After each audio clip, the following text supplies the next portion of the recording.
saya Melvia Septiani. Di sini saya akan membahas mengenai pemanfaatan landscape linguistik dalam suatu penelitian. Baik, sebelum masuk pada pemanfaatan landscape linguistik pada suatu penelitian, sebaiknya kita paham dulu mengenai dari definisi landscape linguistik itu. Mengutip dari Landris dan Boris dengan menerbitkan sebuah artikel pada tahun 1997, pada artikel tersebut terdapat definisi landscape linguistik dengan dua variasi. Yang pertama ada variasi singkat dan yang kedua ada versi daftar. Pada definisi singkat dikatakan bahwa landscape linguistik mengacu pada visibilitas serta ciri khas bahasa pada tanda-tanda publik dan komersial di suatu wilayah tertentu. Pada definisi daftar dikatakan bahwa landscape linguistik merupakan bahasa yang terdapat pada rambu-rambu jalan umum, papan iklan, nama jalan, nama tempat, tanda toko komersial, dan papan informasi publik di gedung-gedung pemerintah yang bergabung membentuk landscape linguistik suatu wilayah atau aglomerasi perkotaan tertentu. Maka dapat disimpulkan bahwa landscape linguistik yaitu penggunaan bahasa dalam bentuk tertulis di ruang publik yang muncul sebagai bidang kajian yang menjanjikan untuk studi bahasa dan masyarakat. Baik, selanjutnya kita masuk pada pembahasan ruang lingkup dan topik dalam penelitian landscape linguistik. Ruang lingkup yang pertama itu ada kebijakan perencanaan bahasa. Penelitian landscape linguistik dalam bidang kebijakan dan perencanaan bahasa mencakup kajian tentang bagaimana ruang publik menjadi area pertarungan simbolik yang mencerminkan kekuasaan, ideologis, serta dinamika sosial bahasa. Dalam konteks kebijakan monolingual, seperti yang terjadi di Indonesia, penggunaan satu bahasa resmi bertujuan untuk membentuk identitas nasional yang homogen. Namun, pendekatan ini seringkali bertentangan dengan kenyataan multibahasa dalam kehidupan sehari-hari, terutama di era globalisasi di mana masyarakat terbiasa dengan pencampuran bahasa. Landscape linguistik menjadi penting sebagai alat analisis terhadap bagaimana kebijakan bahasa dijalankan dan perebutan secara simbolik di ruang publik. Konflik antar komunal dapat muncul dari penggunaan bahasa tertentu dalam papan nama atau tanda resmi, karena bahasa tersebut membawa nilai politik atau simbolik tertentu yang dapat memicu kontroversi. Landscape linguistik juga memperlihatkan perbedaan antara tanda resmi yang dikontrol oleh negara dan tanda non-resmi yang diproduksi oleh individu atau komunitas, yang masing-masing mencerminkan posisi kekuasaan dan resistensi terhadap kebijakan dominan. Oleh karena itu, landscape linguistik tidak hanya mencerminkan keberagaman linguistik, tetapi juga menunjukkan bagaimana ruang publik dibentuk secara simbolik melalui pertarungan kepentingan, kekuasaan, legitimasi, serta ideologi yang terekspresi lewat pilihan bahasa dalam tanda-tanda yang tersebar di berbagai konteks sosial. Adapun contoh landscape linguistik pada kebijakan perencanaan bahasa yaitu terdapat pada papan petunjuk stasiun kereta api. Adapun bahasa yang digunakan, yang pertama itu ada bahasa Indonesia sebagai bahasa nasional atau resmi yang terdapat pada papan petunjuk, yaitu ada kata keluar, mesin tiket, dan loket. Dan pada bahasa Inggrisnya untuk internasionalisasi atau akses turis, investor, terdapat kata exit, tiket mesin, dan tiket konter. Adapun analisis landscape linguistik tersebut, yang pertama bentuk kebijakan bahasa. Berdasarkan Undang-Undang Nomor 24 Tahun 2009 tentang bendera, bahasa dan lembaga negara serta lagu kebangsaan, penggunaan bahasa Indonesia diwajibkan di ruang publik, terutama lembaga pemerintah. Namun, untuk konteks multi-etnis dan multibahasa seperti pemerintahan daerah mendorong pelestarian bahasa lokal sebagai bagian dari identitas kultural. Yang kedua ada fungsi simbolik dan ideologis. Yang pertama ada bahasa Indonesia sebagai bahasa simbol pemersatu nasional dan bahasa Inggris berperan sebagai bahasa global mencerminkan orientasi luar negeri atau inklusi pengunjung internasional. Yang ketiga ada perencanaan bahasa. Tanpa adanya perencanaan status atau penentu fungsi bahasa di ruang publik dan perencanaan korpus sebagai standarisasi bentuk bahasa dan penulisan resmi. dukungan kebijakan multibahasa sebagai upaya harmonisasi antar integrasi nasional dan keberagaman lokal. Ruang lingkup atau topik pembahasan pada landscape linguistik yang kedua ada multibahasa. Landscape linguistik di bidang multibahasa mencakup kajian tentang bagaimana praktik penggunaan berbagai bahasa di ruang publik mencerminkan dinamika sosial dan budaya masyarakat yang terus berkembang.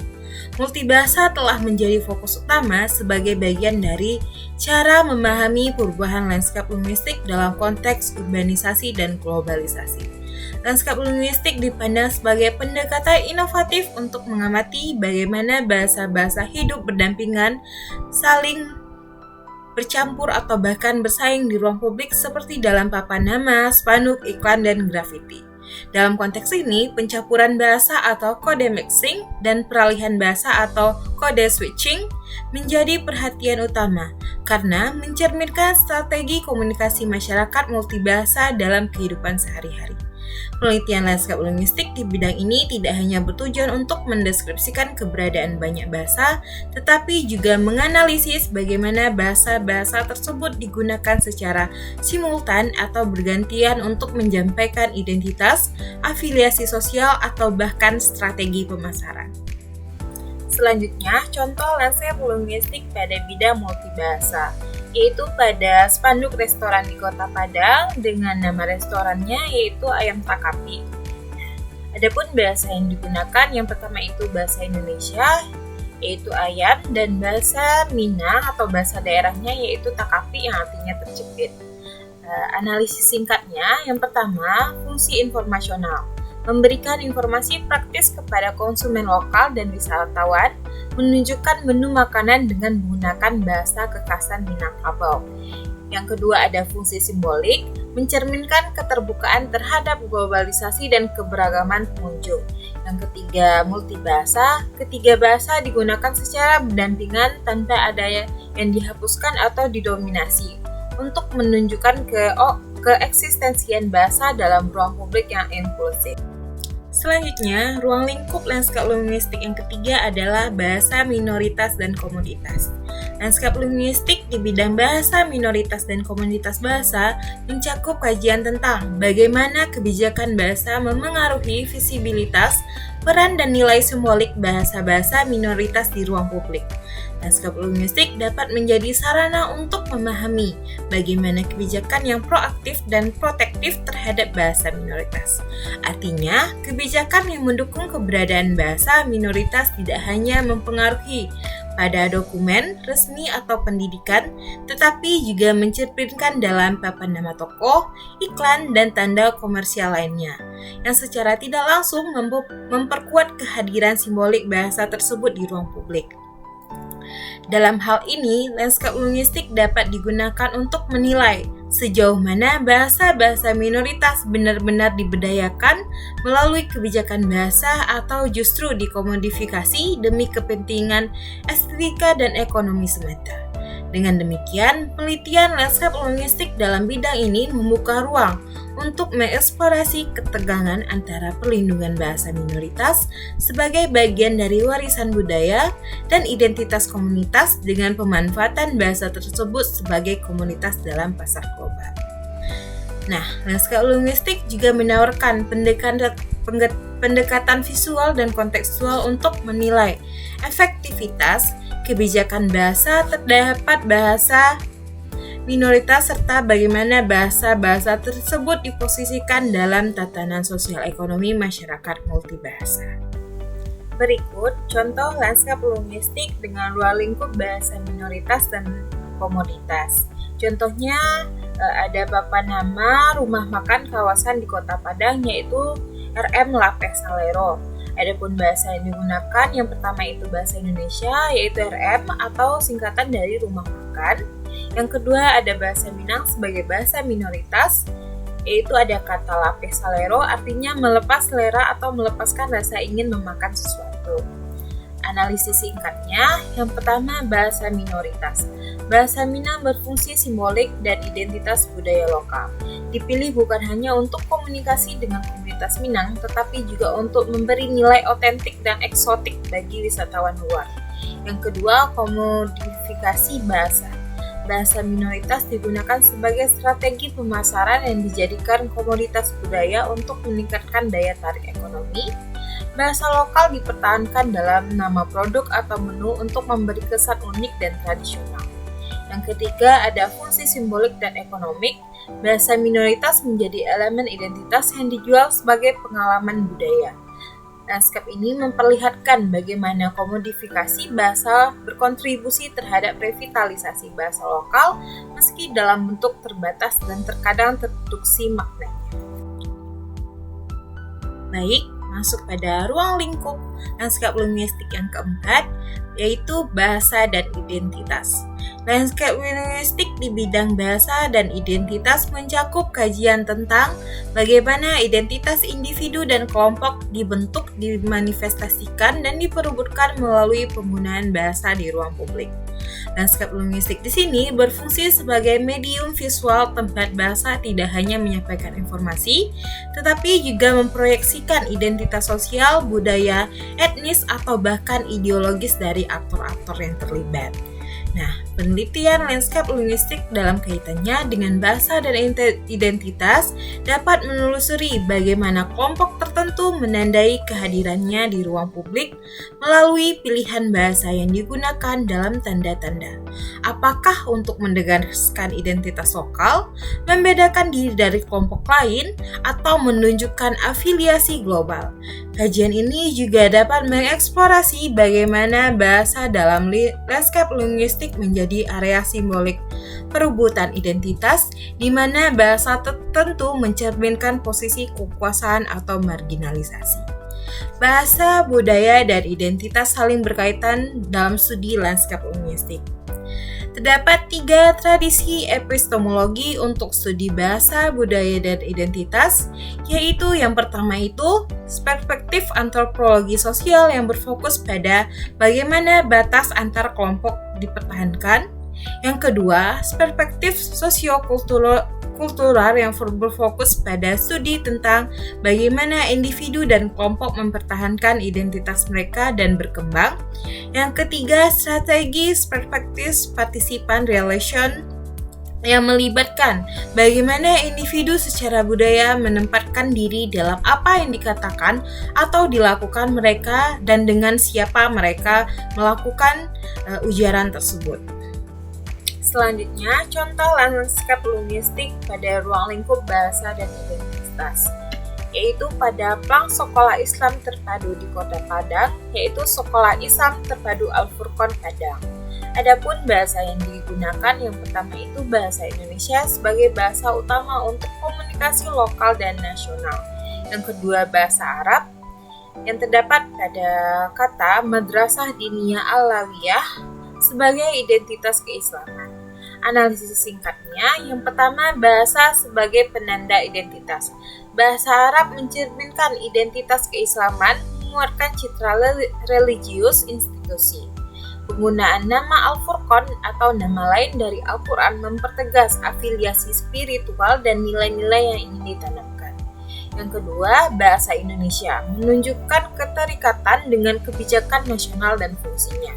Yang ketiga, fungsi ideologis dan simboliknya. Komunikasi bahasa menunjukkan hibriditas identitas religius Arab, nasional Indonesia, dan global bahasa Inggris. Bahasa tidak hanya dipilih karena fungsional, tetapi karena makna identitas yang dilekatkan padanya. Selanjutnya, ruang lingkup yang kelima dalam lanskap linguistik suatu penelitian, yaitu skala ruang dan mobilitas bahasa. Lanskap linguistik di bidang skala ruang dan mobilitas bahasa mencakup kajian tentang bagaimana tanda-tanda linguistik berfungsi dan bermakna dalam konteks tertentu, serta bagaimana mobilitas sosial dan geografis mempengaruhi dinamika penggunaan bahasa di ruang publik. Lanskap linguistik tidak hanya dilihat sebagai kumpulan teks visual, tetapi juga sebagai elemen yang terikat pada lokasi fisik yang spesifik, di mana penempatan dan distribusi tanda memberikan lapisan makna tambahan yang berkaitan dengan konteks lokal, sejarah, serta kekuasaan simbolik. Berikutnya, contoh lanskap linguistik pada skala ruang dan mobilitas bahasa. Contohnya pada tanda informasi di bandara internasional, yaitu pada papan petunjuk arah dan layanan. Adapun kata yang terdapat pada papan petunjuk arah dan layanan, yaitu keberangkatan domestik atau domestic departures, informasi atau information, penukaran uang atau money changer, toilet atau toilet. Adapun bahasa yang digunakan, yang pertama itu bahasa Indonesia sebagai bahasa nasional dan identitas lokal, yang kedua bahasa Inggris sebagai bahasa global atau lingua franca internasional. Analisis singkatnya, yang pertama skala ruang, tanda mencerminkan berbagai tingkat ruang linguistik. Yang pertama lokal nasional, yaitu bahasa Indonesia, regional, bahasa Asia seperti bahasa Mandarin dan Jepang, global bahasa Inggris dan Prancis. Bahasa digunakan berdasarkan jangkauan audiens dan fungsi komunikatif di tempat transnasional seperti bandara. Yang kedua ada mobilitas bahasa. Bahasa berpindah lintas wilayah mengikuti alur mobilitas manusia atau wisatawan, tenaga kerja, ekspatriat. Bahasa Inggris dan lainnya muncul karena mobilitas global seperti turis, diplomat, atau investor, meskipun tidak menjadi bahasa lokal. Yang ketiga ada fungsi linguistik. Bahasa Indonesia menandakan identitas nasional dan menjadi dasar legal berdasarkan undang-undang bahasa. Bahasa asing lainnya menandakan fungsi layanan dan inklusi terhadap penggunaan lintas negara. Ini menunjukkan bahwa bahasa-bahasa ini menempati ruang yang sama, tapi dengan skala dan makna yang berbeda. Nah, kita masuk pada ruang lingkup lanskap linguistik yang terakhir, yaitu analisis wacana kritis. Lanskap linguistik di bidang analisis wacana kritis atau yang sering kita kenal dengan AWK, mencakup eksplorasi mendalam terhadap bagaimana tanda-tanda linguistik di ruang publik, baik permanen maupun temporer, mengandung dan menyebarkan wacana yang berkaitan dengan kekuasaan, ideologi, dan praktik sosial. Studi lanskap linguistik tidak lagi terbatas pada tanda-tanda konvensional seperti papan nama jalan atau gedung pemerintah, melainkan telah berkembang untuk mencakup artefak semiotik yang bersifat sementara dan bergerak seperti grafiti, selebaran, spanduk protes, hingga tanda-tanda yang muncul dalam konteks gerakan sosial. Dalam konteks ini, tanda-tanda dalam lanskap linguistik dipahami bukan hanya sebagai objek visual, tetapi sebagai media memproduksi, menyampaikan, dan mengukuhkan makna-makna sosial dan politik tertentu. Tanda-tanda ini berperan dalam bentuk persepsi masyarakat terhadap isu-isu sosial dan politik, dan seringkali memiliki daya pengaruh yang melampaui momen atau konteks kemunculannya, misalnya dalam konteks protes atau konflik. Oleh karena itu, penelitian lanskap linguistik dalam kerangka analisis wacana kritis atau AWK bertujuan untuk mengungkap bagaimana tanda-tanda di ruang publik memanifestasikan relasi kuasa, menyuarakan resistensi, memperkuat dominasi, atau bahkan membentuk identitas kolektif.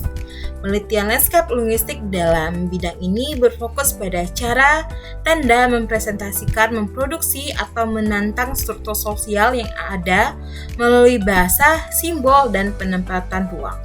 Pendekatan kritis ini memungkinkan lanskap linguistik tidak hanya menjadi alat dokumentasi visual, tetapi juga sebagai perangkat analitis yang menyingkap bagaimana ruang publik menjadi ajang produksi, makna, dan ideologis yang aktif. Berikut contoh dari lanskap linguistik dengan ruang lingkup analisis wacana kritis, yaitu pada spanduk penolakan proyek tambang di wilayah adat. Adapun kalimatnya, tolak tambang, tanah ini milik leluhur kami, bukan untuk dijual. #selamatkan hutan kami, #kami bukan penghalang pembangunan. Adapun bahasa yang digunakan, yaitu bahasa Indonesia dengan register perlawanan dan solidaritas, gaya bahasa tegas, emotif, dan penuh makna ideologis. Analisis wacananya, yang pertama ada relasi kuasa. Bahasa dalam spanduk menentang kekuasaan dominan, yakni pemerintah dan korporasi tambang. Penggunaan kalimat seperti tanah ini milik leluhur kami, mengklaim otoritas kultural dan historis terhadap wilayah yang sedang dikapitalisasi. Yang kedua ada ideologi dan resistensi. Frasa bukan untuk dijual merefleksikan ideologi anti-kapitalistik atau anti-ekspansi ekonomi yang merugikan komunitas lokal.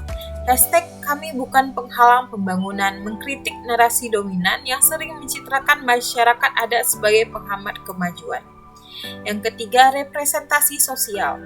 Komunitas lokal mempresentasikan diri sebagai subjek aktif dan sadar atas haknya.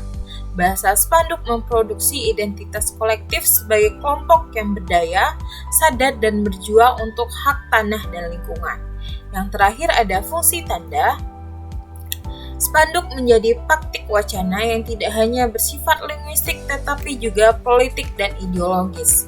Ini adalah contoh bagaimana tanda di ruang publik bisa menjadi alat perlawanan melalui bahasa. Baik, itu tadi penjelasan saya mengenai pemanfaatan landscape linguistik dalam suatu penelitian. Semoga penjelasan saya tadi dapat menambah serta membantu rekan-rekan yang akan melakukan kajian landscape linguistik dalam suatu penelitian. Thank you for watching.